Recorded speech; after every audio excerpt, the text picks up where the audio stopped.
Welcome back to the case studies. I'm here with Judy Schramm. She's author, speaker, and executive LinkedIn expert. And we're going to be talking about sales calls with joy and intuition. And unfortunately, Judy was not having joy with her sales calls before. They were a burden and they were really heavy. And to be honest, she was having resistance and avoiding making them. And she went from feeling they were that way to being keen to do them and joyful about doing them and doing more than her minimum amount of allocated time that she gave herself as CEO of a company to do them. And we cleared the belief that sales is manipulation, bothering and interrupting others. And she then was able to close 3 deals worth $20K in just the 1 week after clearing those blocks to sales. And also, she no longer avoids making sales calls and following up with people. We'll look at 4 intuitive leadership tools that help Judy free up her inner sales diva, her secret pre-call chat using the 2 chairs method from the book, and looking at sales as healing, and other things that she does to make her sales calls joyful. So welcome, Judy. Thanks for being here, Michael. It's a pleasure to talk to you. Yes. So tell us about, before we worked together, you'd got rid of your last salesperson because she wasn't doing any good. And That's you right. took on the sales role yourself. I did. CEO of your company. I did. Yeah. I felt like Yes. I would be and the how best. was that? So on the, in the beginning it felt good because I was in control and it was, it was up to me to make things happen. And in general, I like that, but it was one more thing for me to do. And it was, sales is a lot of work. And I have a perception that I'm not a natural salesperson. So it was, it became more burdensome over time. So you set yourself a goal for each day, I recall. Tell us about that. I did. I felt like if I spent an hour a day, every day doing sales, that would make a big difference in my business. And so that was my goal. And I put the time at the end of the day. I set it up at 4 o'clock because in my experience, that's the easiest time to get executives and CEOs towards the end of the day. And I thought that would be the best time to do it. But the problem was I wasn't doing it. I had all kinds of good excuses for why I didn't do it. In some cases there were client issues to deal with. In other cases there were, marketing strategy issues or personnel issues, or just like the sheer volume of work that had to get done before I got out the door that night. And and so one day after another, I found myself not doing it. And if you don't do sales day after day after day, then you have a problem. And what was your problem because you weren't doing sales day after day? Well, the problem was I wasn't closing deals. You're always going to get some deals. People are going to come to you and they're going to say, I really like what you're doing. So-and-so recommended you, and, how much is it going to cost, and et cetera, right? So you're always going to get some deals. But I wasn't getting the number of deals that I thought should be coming through. And in a lot of cases, I have a long list of good prospects, people I've talked to who are interested. I just wasn't following up, so I wasn't closing deals. So you sent them a proposal or gave them a pitch, but then you never followed up, and right. They got busy and forgot about it. Whereas if you felt if you followed up, you'd have closed some of those deals. Right. And so part of what we're doing when we work with clients is we're taking them from not being active in social media to being active. And so for most of them, that's a stretch. If they could do it on their own, if it was easy for them to do it on their own, they'd already be doing it, right? They wouldn't need us. And so we're helping them step outside of their comfort zone. But the downside of doing that is that it is a hurdle for them to cross to get started. And so if I'm not there kind of helping them cross that, climb over the fence and come on in, the water's fine, then they're not, they're just going to stand there at the fence and go, yeah, that looks like something I ought to be doing. And so I wasn't helping them take that last step and be comfortable taking the step. Mm. So because you weren't following up and you weren't closing the deals, what was this costing you in terms of dollar terms, do you think? Well, I don't know that I could put a dollar figure on it per se, but it, I had people who were being underutilized, people who wanted more hours who were not getting them, people who, didn't have projects to work on. And the team is depending on me to deliver work for all of us. And if I'm not delivering it, then I'm letting them down. And our clients aren't getting the opportunity to take the next step in their business. So I'm letting the clients down and the team down. And yourself, because you weren't able to pay the salary you wanted to pay yourself. Exactly. Yeah. Sounds painful. It is painful. Yeah. So let's talk a bit about how you went from feeling that sales was a burden for it to being a joy and you wanting to do it. Sure. Well, so you helped, right? And we worked through some of the different tools. So you and I were having a coaching session, and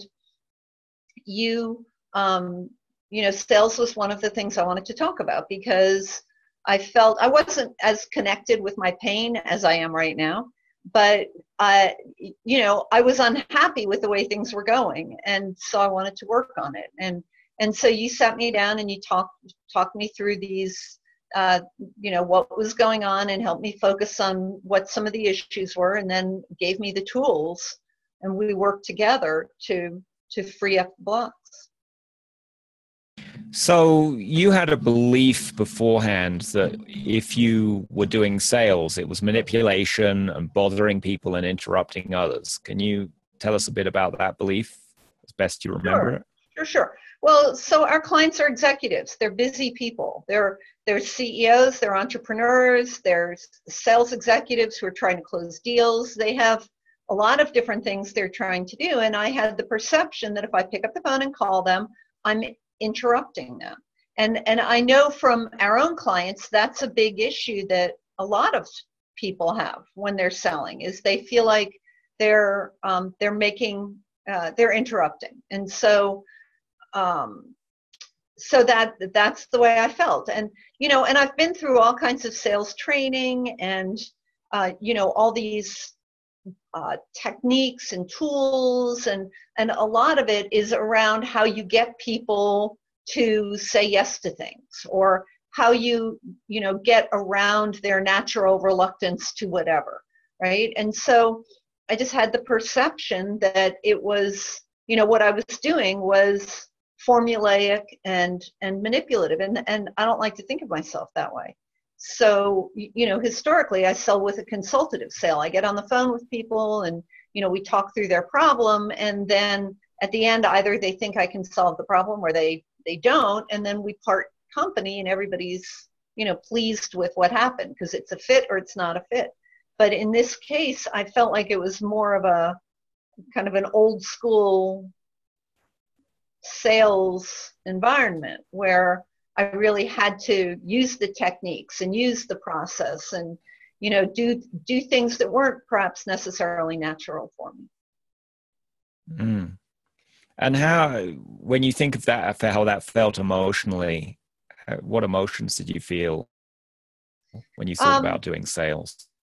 Well, so one of them is I felt like I was being forced to do something I didn't want to do, like I was making myself do something. And, so like if you don't enjoy working out, it's like you make yourself go to the gym every day, right? Or you make yourself clean the house, or, do chores or do things that you really would rather not be doing. And that's what it felt like. It felt like I was kind of the taskmaster with the whip saying, work harder, work harder. And that it didn't feel good to be on either end of that, right? To be the person who was doing the whipping and saying you should be working harder, or being the person who is on the receiving end saying, I really don't want to be doing this. What an image. Yeah.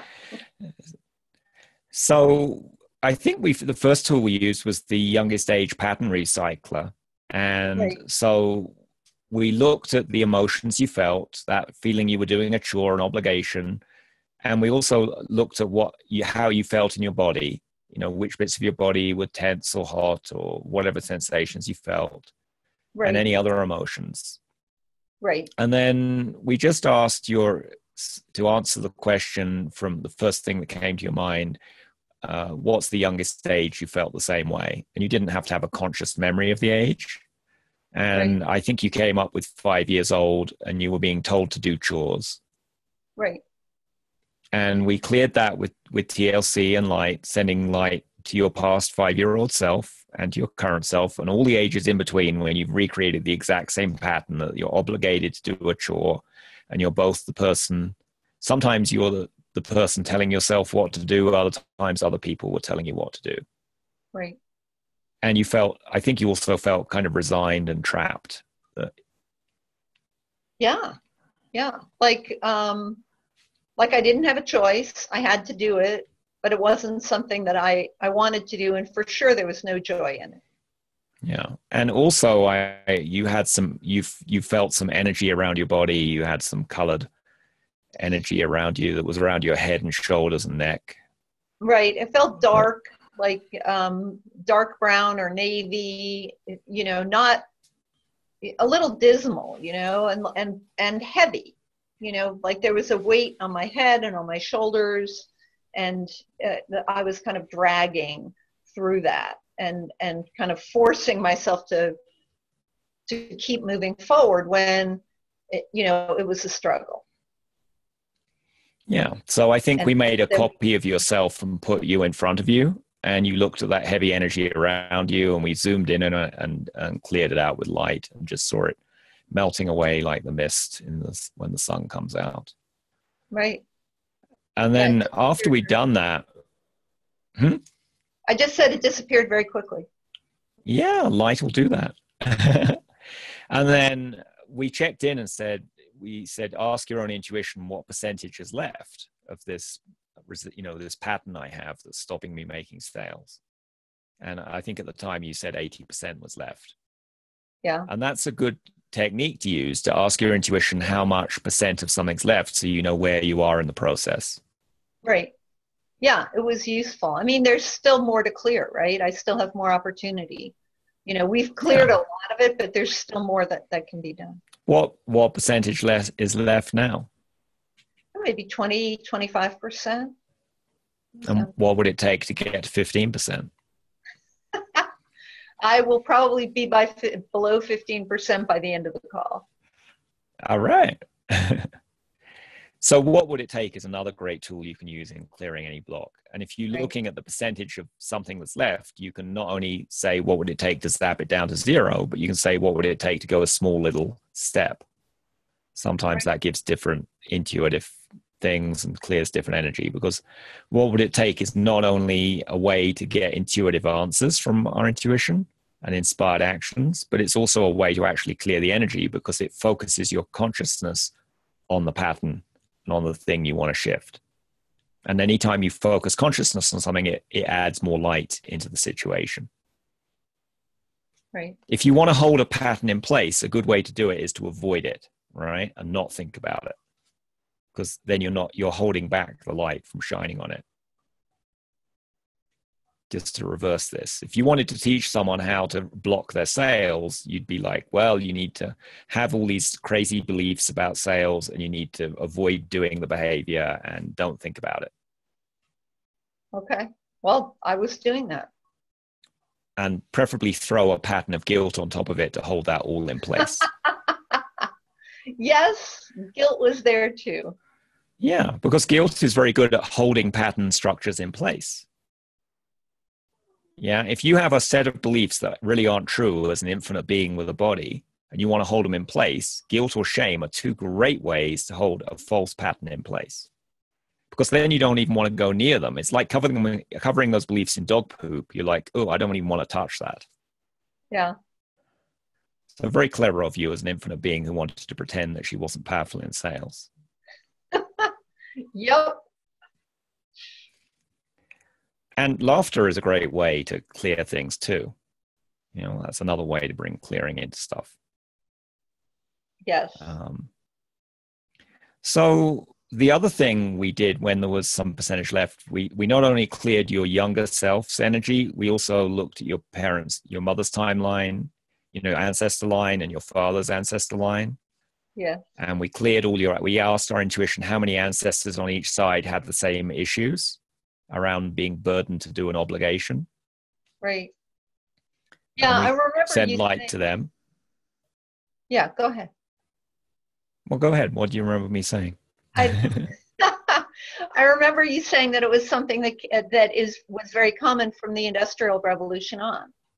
That people started getting away from nature and going into buildings and working in factories, that this became much more prevalent. Yeah, people were doing jobs they didn't want to be doing, and they felt they had to do them, and they made themselves do them, or their family made them do them, and they didn't feel good. And then that generation passed it on to the next generation, who passed it on to you.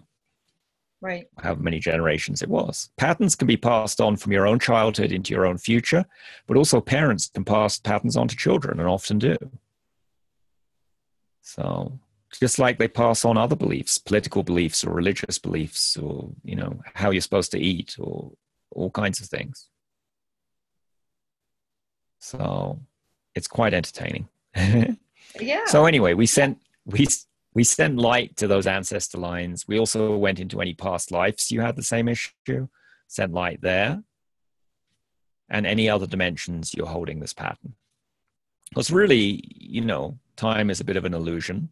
I know it doesn't seem like it when we're living in time, but from a higher dimensional perspective, you know, all the times are the same.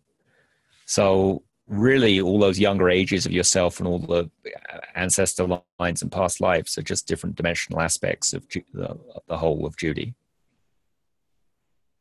So they're just different ways to get at those dimensions. And clearing it all worked very, very well. So what percentage is left now? I don't know, maybe 13%. Cool. What would it take to get it to 5%? I don't know. What would it take to know? What would it take to not matter whether you knew or not with your conscious mind?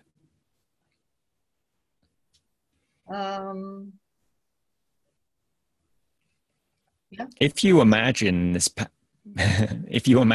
pattern in front of you, what do you notice?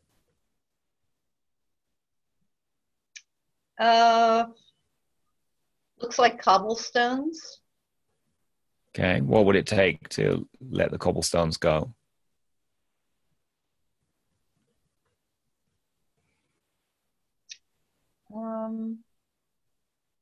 Well, I don't even know what's holding them up. I guess whatever is underneath them has to go away too. Well, let's send light to whatever's beneath them and dissolve it away.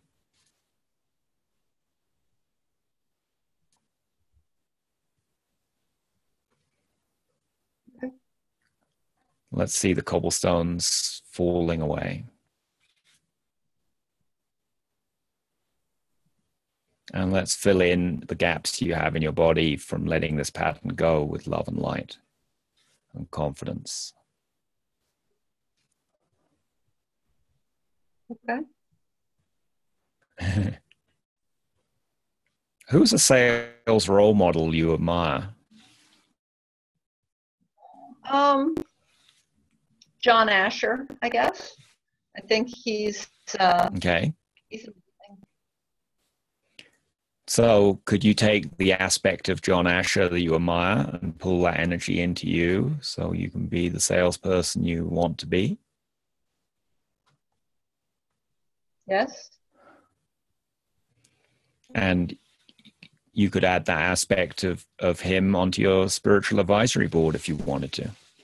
So you could check in with him anytime you had a sales problem and you needed to talk to someone. Okay. And any other living, dead, or imaginary people who you think could help you. You could have a special sales subcommittee in your sales advisory board. That's a good idea. Yeah. Okay. So I know you use one of the intuitive leadership tools, the 2 chairs method, before you make a call. Tell us about your experience using that. So that's actually been really useful for me. What I do is before I have a meeting with somebody, I imagine that I'm sitting in a chair on a stage and they're sitting on a chair across from me. And if there are going to be multiple people in the room or issues that are going to come up, everybody gets their own chair. And then I connect all of the hearts together in a circle. And sometimes I crisscross them across the circle as well. And then I talk about, whatever we're going to talk about in the meeting. And I ask them what they think and, what they're concerned about and what they, how I can help and what they'd like to have from me. And, if depending on what it is, I might ask about price or, and I get really good information back. And, it's not necessarily the same thing that happens on the sales call, so, I might get something from them where they say, yeah, I really want to be part of that. But then we get on the call and they don't. But far more often, what they tell me on the sales call, what they tell me in the mental pre-call is actually very, very useful on the call. And what kind of things do you get from your intuition that they tell you? So sometimes it'll be why they're doing it, or how much they want to spend, or how serious they are, or what their intention is for the call. Sometimes they're doing it not because they want to, but because they feel obliged to. And and I can also talk to them about, are you serious? And if they're not, it usually comes through pretty loud and clear. Is this going to be a good fit for both of us?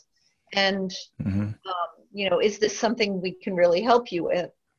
Or, is there something else going on, right? And so it gives me some good insights that I can use to take into the call. And, usually if what I get is feedback from the early meeting that they're not really interested, sometimes the call gets canceled, or it just ends up being a really, really short call. And that saves you a lot of time. It does. And you feel good about it when the call gets canceled, whereas before, if you hadn't had that inside intuitive information, you might have felt bad about it. Right. I would have wondered what happened. But because we had the call and we had the conversation, and I could tell they weren't really ready for whatever we were talking about. It wasn't a fit for them. I'm fine to have it go away, right? Mm-hmm.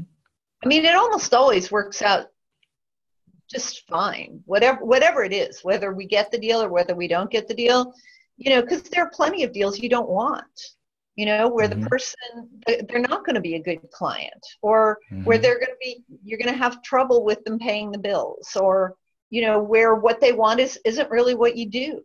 And so if you just get that stuff out of the way up front, and then you're able to focus in on the people who do want what you do and who are motivated and going to do the work, and who will be a pleasure to work with, then, that's a win-win, they're going to Yeah. get what they need, and you're going to have a good client. So that sounds a really useful method from the book, using It is. 2 chairs or multiple chairs to read intuitive information. And in your case, you're actually talking with the spirit of the person. Yeah. And it not only saves you time or makes for an easier sales call, it saves them time. They could have wasted time on a sales call they didn't really want to have. Yes, that's true.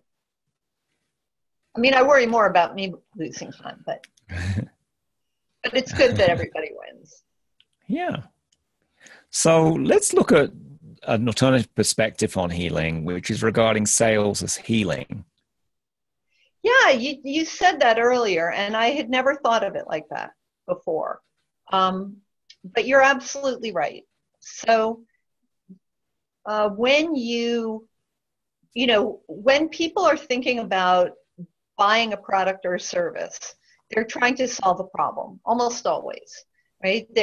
Something's going on in their work or in their personal life, and they want to change it.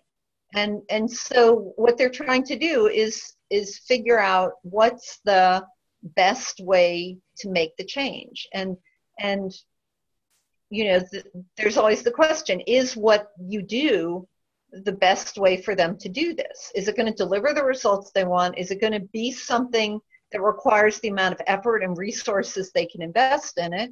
And is the price point what they're comfortable spending? And is the volume of results appropriate for what they need?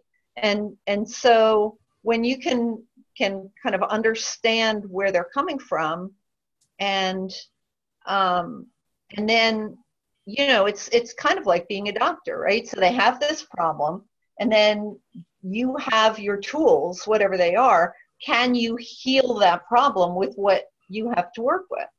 And sometimes you can, and sometimes you can't, right?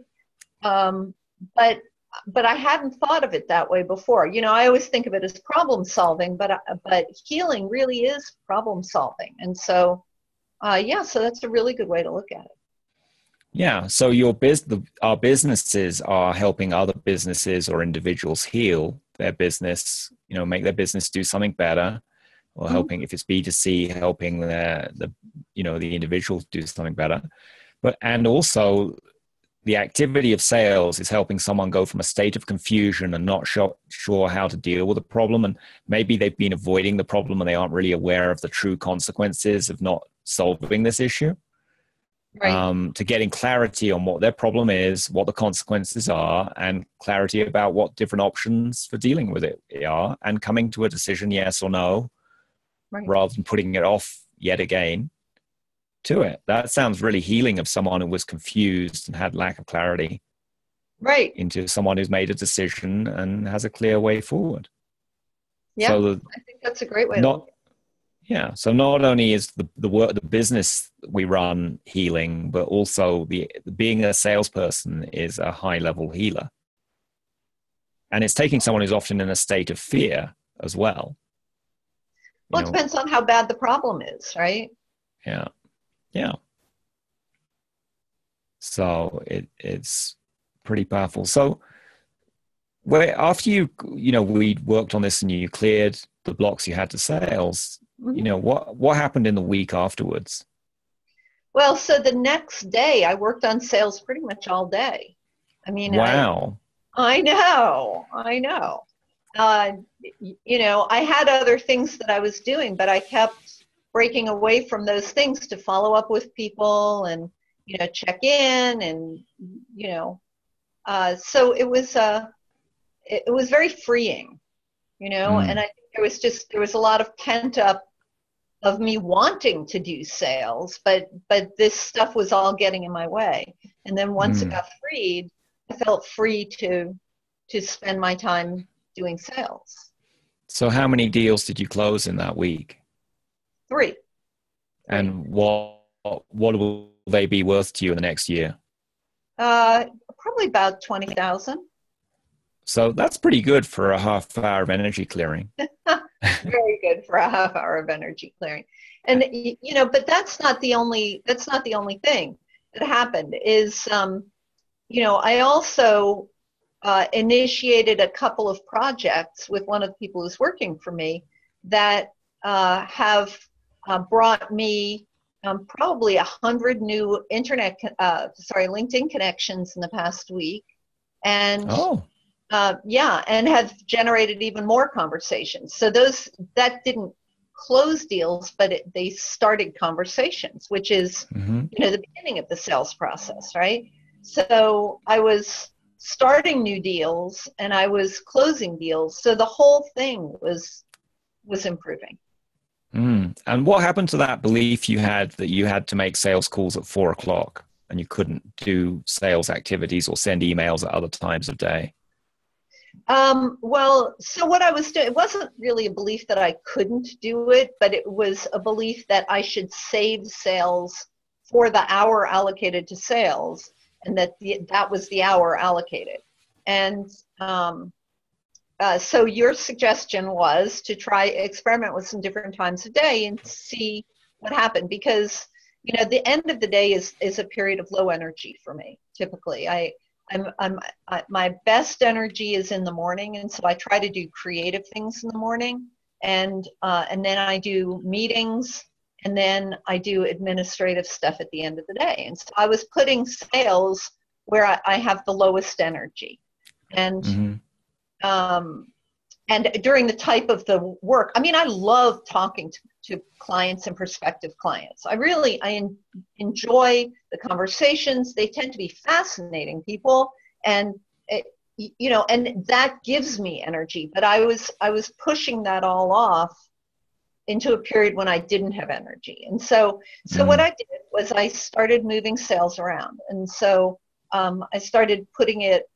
earlier in the day, because I have this blocked on my calendar, right? And just kind of the way I do things, if it's on my calendar, I do it. And so I have time blocked out for creative work. I have time blocked out, for all kinds of different things. And so it's been a good idea to move it earlier in the day, because I think my energy around sales is typically really good in the like late morning, early afternoon. And so that's been working. And then the other thing is that I found to a certain extent that I was wrong in my belief that the end of the day is the best time to call people. And what I found, if I follow my intuition and just pick up the phone and talk to somebody when I'm feeling moved to do that, it tends to be a good time to have a conversation. And so, if I could be in the middle of doing something else, but if I get the impulse to send somebody an email or pick up the phone, then I tend to have good results. So that's so cool. Yeah. Yeah. You can instead of setting a rigid time, your intuition can say, now's a good time to reach Bob, or wait a minute, Right. wait until this afternoon to reach Jane, or whatever. Yep. Or send them an email. And of course, there are also tools like Boomerang that let you compose emails at one time and send them at another time. So right, there are. I haven't experimented with that yet. But the other thing I have done that was your idea is I have a list of the people who I want to make sure I follow up with on my desk here. And what I'll do is I run my finger down it or run my eye down it, and where it's sticky, I follow up with that person. And how's that been working? It's been good. So it's a good way to do it. Cool. So one of the what would it takes we asked was, what would it take to make your sales time joyful? Yes. So I think one of the things you said really had an impact on me, which is that your goal is not trying to push somebody into doing something. It's trying to find out if this is going to solve their problem, if what we can do is going to solve the problem for them. And so when I look at it like that, then I'm much happier about doing it, right? Because for some people it is going to be a fit, and for some people it just isn't.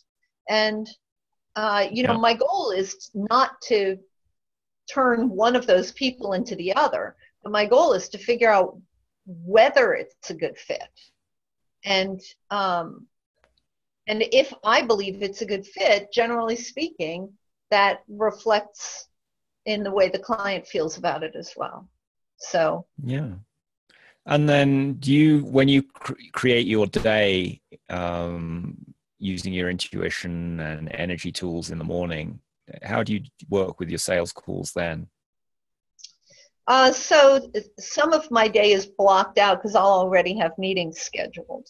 And then what I do is I typically look at the open blocks and then think about what I want to put into those spaces. And sometimes that would be, people I want to follow up with, and other times it's, I'm going to do a proposal there, or, whatever it might be. So, and do you send energy to those future times, or use what would it take, or so you could use what would it take to have that particular block of time go the way I want it to be easy, graceful, successful, fun, profitable, whatever characteristics you want. And you also can see light coming from above and below to yourself doing that task, and just see it go easily. Okay.